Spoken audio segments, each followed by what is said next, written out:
Welcome, everyone. Today we have Lucy Plummer, a leader from Europe. Welcome, Lucy. How are you doing today? Hey, I'm doing well, thank you, Pranava. How are you? I'm doing good as well. Thank you.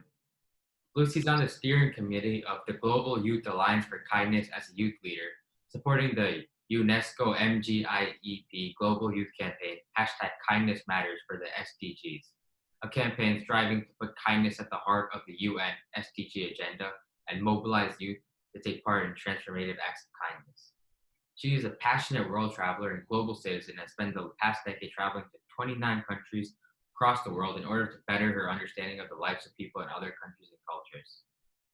She spoke about one of her personal storytelling projects on women and freedom at TEDx EMWS event in February of 2019. So Lucy, you're a very active youth leader and you're leading a campaign called Kindness Matters. Can you share a little bit about why kindness is so important for young leaders? Oh gosh, absolutely. I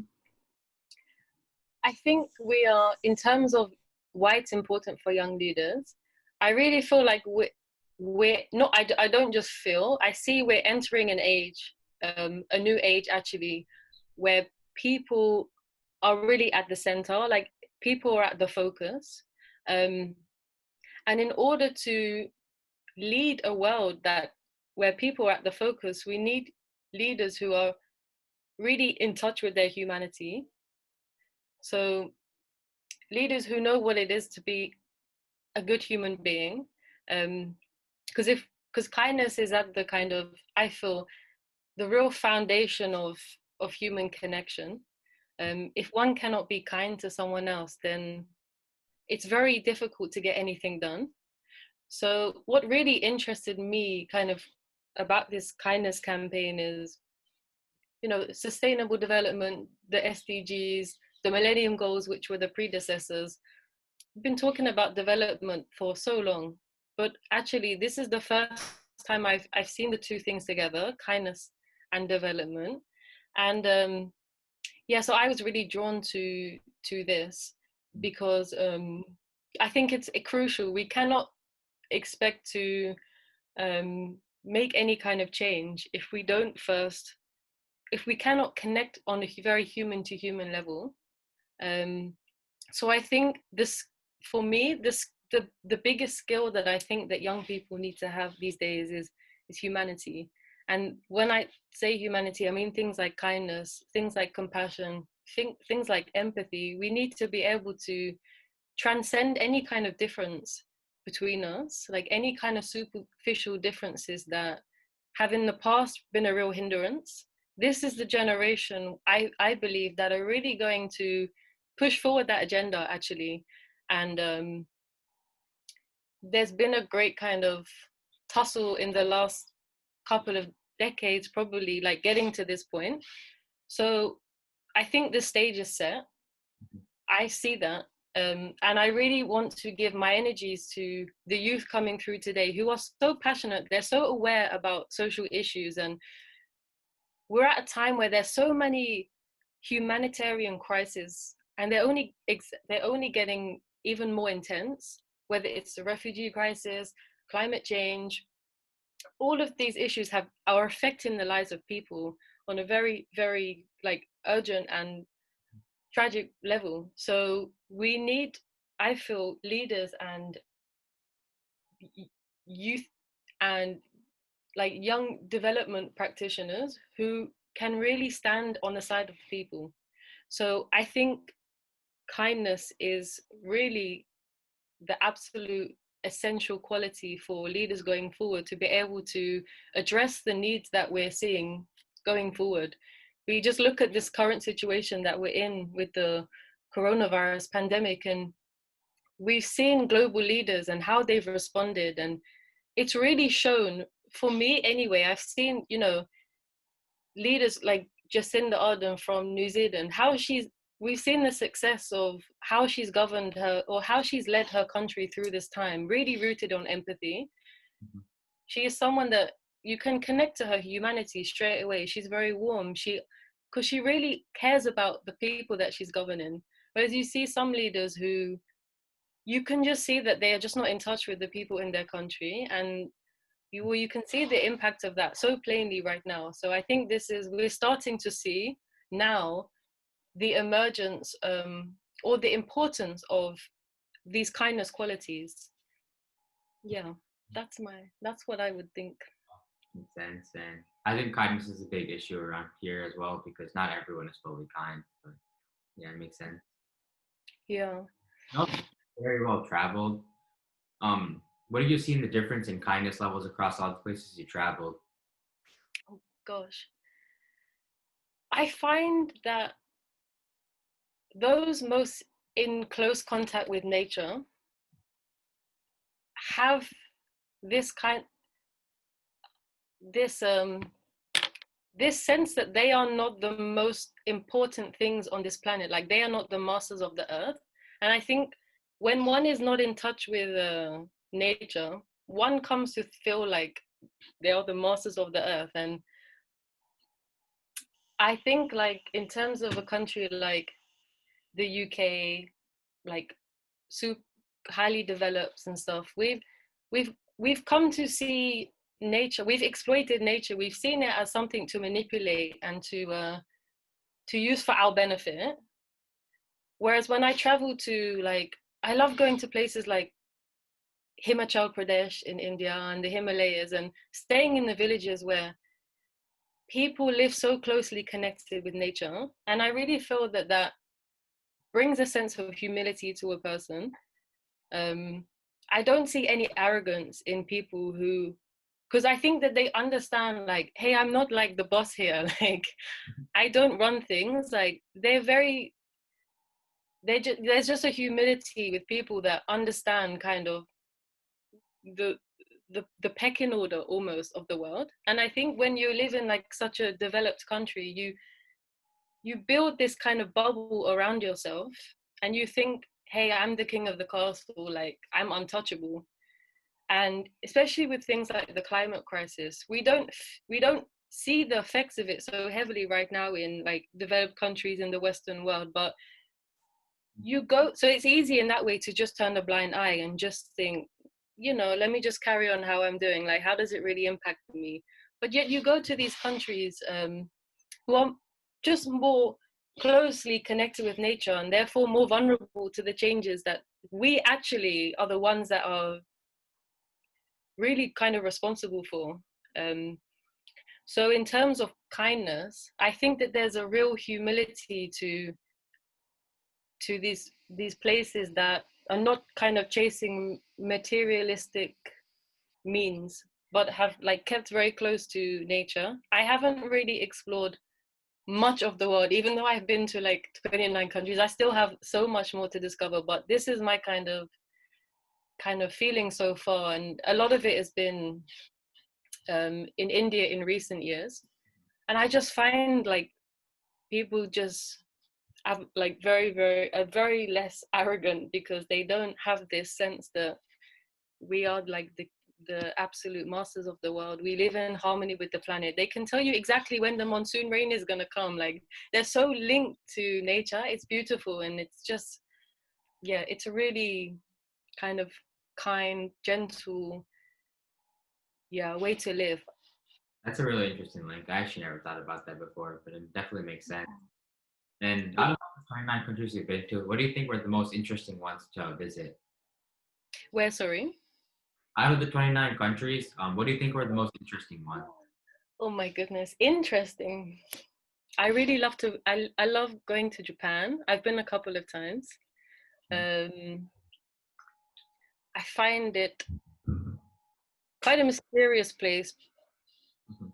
um yeah, there's, I mean, I don't want to analyze the country too much, but it's so like a bit extreme. Like, you go to Tokyo, it's such like a fantastic, like living in the future like kind of place. Yet you go outside of Japan, and yeah, people are living quite traditionally. um so yeah, I really like going to Japan. I've been there a few times. Where else do I like? Obviously India has a very close place in my heart. I've lived there for around about 4 years. um and I love exploring India. Just the sheer diversity of India is remarkable. Like so many languages, so many different food. Like it's such a incredible place to explore. Um, where else have I been that I really like? There's so many. Yeah, Yeah, I think those are the two main ones that right now yeah, have a special place in my heart. yeah, makes sense. And you traveled to so many countries. That's a lot. What inspired you to do this, and what were some of the challenges you faced while traveling around? I think personally, I was never interested in a career. Like for me, I just wanted to finish school and earn money so that I could travel. Like I've never been the sort of person that's thought, what do I want to be when I grow older? I was just like, I just want to see the world. Like I just want to get outside of this bubble that I live in and see the world. So yeah, I was 17 when I kind of was in grade 12. What was I was in grade 12 and I was like, I don't want to work. I don't want to go to school anymore. So I just kind of left and I just started to work. I worked for about 3 years. I worked like many different jobs at once just to save up money. I didn't care what the job was. I just wanted to go out and see the world.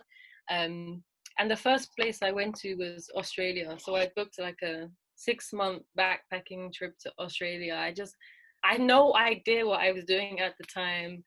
I remember like hiking with a handbag. Like I honestly like just had no idea what I was doing. But I think the most challenging thing about that trip was um, that I got quite lonely. I didn't realize like I just couldn't like it when I was back home. I was like, I just want to get there. Like I can't wait. But actually, like 6 months of yes, you meet people there and like but Yeah, actually like it was tough. It was really tough. Like it got quite lonely. And I remember coming back like a few weeks early because I had run out of money and I just was like sitting in a hostel all day. Like I just didn't know what to do with myself. um and I never traveled then like I do now in terms of like um yeah, just making like good friendships with people. I was just there to kind of have a good time and like escape from London for some time. So initially the loneliness was a challenge. Honestly, I don't feel challenged by travel. I feel challenged when I come back home because I'm like I'm itching to go to the next place. So that's quite a big challenge for me. Um, yeah, I tend to sometimes like live in the future, so I'm always like thinking of the next trip where I just want to be able to just let me enjoy where I am and just yeah get make the most of it here. So yeah. yeah. Um, and how does a sense of traveling impact your overall perspectives and thoughts on things? Oh my gosh. I think the main thing is yeah, just there's not one way of doing things. Like there's not one way of how the best way to live. I think we really, as a society, we really need to value diversity in the sense of really cherishing different cultures and what they can bring. I think I kind of hate this word like civilization because I think right now like the Western world has become this like benchmark of civilization, and I think that's so wrong because I think it denies and disrespects the beauty of so many of the world's cultures. And I really feel that as people we need to be able to really see that as a strength. And so that for me has made me probably I hope more humble because I kind of you grow up in a place like London, you know, so much of the world like puts a spotlight of London, and it's all this um kind of want to be here, it's a great place to be. But actually I've never felt that way about London. I've always wanted to be like away. um I guess it's also made me a more empathetic person. You know, living in Mumbai, one of the, I don't know, one of the most overcrowded places, like maybe in the world. like such a densely populated city with so many different challenges. So I lived there for a year, and I didn't live in a fancy house. I lived in like a room share, a flat share, like one small room, and I commuted on the local train every day. And for me, this is really important to live authentically and to live locally when I go traveling. Like it helps me understand. Like now, if I see like a video of, you know, that I can connect to it and I can connect to the people. And I think that's so important to be able to not even just put yourself in someone else's shoes, like on a cognitive level, but like, gosh, I feel that person. And like, yeah, I hope it, as a leader, it's helped me to be able to um, go deeper with my kind of empathy and compassion that I have. And it definitely has helped me to be in a position where I can work with people like from all across the world. Like it's helped me move beyond stereotypes. I think we tend to get so hung up on stereotypes that if we haven't personally been acquainted with a group or a country or whatever, we fall back on stereotypes, which are it's so wrong to do that. It's such an injustice to individual people. Like I think we need to start seeing people as individual people, like and traveling has really helped me. I mean, I have a long way to go, and I hope that I continue to travel. And I hope I have a career where I can continue to travel and learn. But yeah, I think it's helped me to really understand, like, hey, don't fall back on don't like take these stereotypes for being the truth. Just take the person in front of you as a person and give them the respect that they deserve to be who they are. Yeah, that's the biggest thing. And going back to Gen Z, and you're a millennial yourself, do you see Generation Z being more open and willing to explore and more willing to just take risks compared to your generation and other previous generations before you? More open and yeah, I think so. I think one, I think they're able to. I don't think that previous generations have had the opportunities, or the world hasn't been so open to be able to do that. Um, yeah, I think definitely more confident. Generation Z, Z. Sorry, I'm British, so I would say Z. Definitely a lot more confident and willing to take risks. What else could I say? I think there's a. I think millennials, if I'm not too biased, have had it a bit of a tough time. I think we're kind of like the bridge between generations before that and Gen Z. And I think the bit in between has been like the rise of the digital world and technology.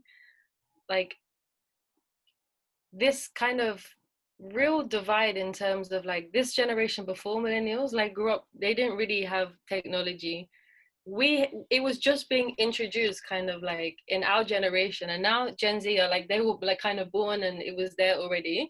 So we are kind of living like in between these two generations, and it's not easy to find your place kind of in the new world or in the old world, because I think much of society still is dominated by like traditional ways of doing things.